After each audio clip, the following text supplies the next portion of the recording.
Buenas, ya hemos visto en el tema anterior cómo funciona la luz.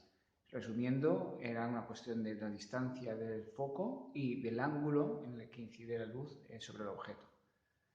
En este segundo tema de claroscuro vamos a ver qué tipos de iluminaciones eso produce, qué tipo de sombras produce.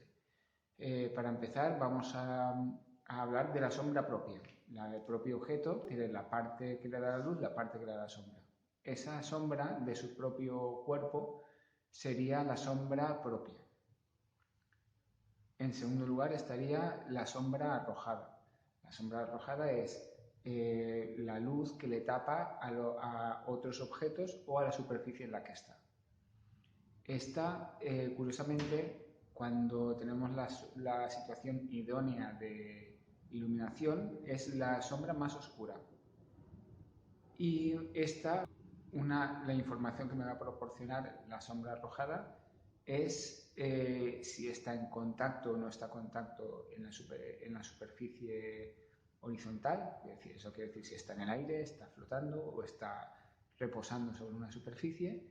Y también el momento que está en contacto con la superficie, que es lo habitual, da una cierta sensación de pesadez, de que ese objeto tiene un peso y está asentado en situación de reposo. La sombra propia tiene un efecto también.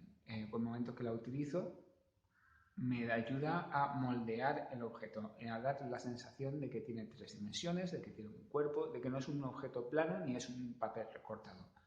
Da esa sensación de tener volumen. Y ya por último hablamos de los reflejos. Los reflejos es, como ya comentábamos antes, la luz que rebota de los otros objetos o de la superficie donde está, la luz que rebota del ambiente sobre el objeto en la parte de sombra propia. Entonces, la información, la sensación que me da es de estar envuelto de otros objetos, del ambiente que tiene.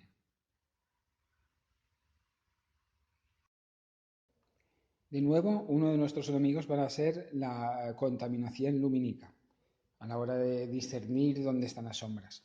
Aquí, como veis, está todo muy iluminado sin necesidad de tener el foco todavía encendido. En el momento que está encendido sí que se intuye un cierto claroscuro, pero tendréis que hacer un esfuerzo de imaginación muchas veces para ver o para estructurar el claroscuro en vuestro dibujo, llevándolo más allá de lo que realmente lo veis. Ahora las condiciones lumínicas son mucho mejores, hay menos luz ambiental y entonces se ve con mucha más claridad los distintos tipos de sombras. En primer lugar hacemos un encaje, volúmenes generales, intentando proporcionar. Fijaos cómo se puede utilizar la simetría. Hay muchos objetos de los que están en el bodegón que son simétricos. Entonces ahora veréis cómo en esta segunda fase de ir haciendo el dibujo lineal utilizo la simetría para poder organizar las distancias y que el objeto quede más realista. De hecho, una vez se ha definido la simetría, veréis que como hay un trazo que para diestros o zurdos siempre hay un tipo de curva que nos resulta más fácil, este en mi caso.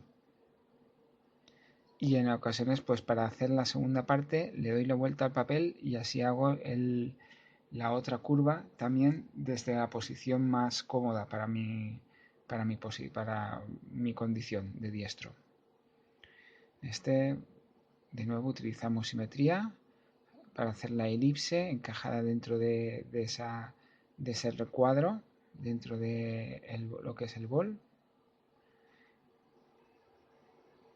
Y eso, aprovechar, trabajar las simetrías que os facilitarán mucho la definición de los objetos. Aquí aplico los conocimientos de perspectiva, calculo un poquito esos puntos de fuga. Fijaos cómo también el colocar la línea de horizonte me ayuda a calcular qué objetos van a rebasar mi mirada y cuáles no. Cuanto a claroscuro, vamos a hacer un estudio sencillo, con 3 tonos de grises y 1 de blanco. Veréis que básicamente trabajo añadiendo capa tras capa y jugando también con la presión. La cantidad de presión que ejerzo, y cuanto más presión, más negro queda la huella. También la goma en un momento dado es una herramienta clave porque me ayuda a redibujar zonas que son más blancas o zonas muy pequeñas. Hay algunos brillos muy intensos que me vale la pena hacer un gris general y borrar después esas partes, esos brillos. Ya, como veis, es un estudio sin entrar excesivamente en detalles. Cuando estéis a mitad del sombreado, fijaos el uso de ese papel de apoyo para evitar emborronar lo que en la zona sobre la que me apoyo.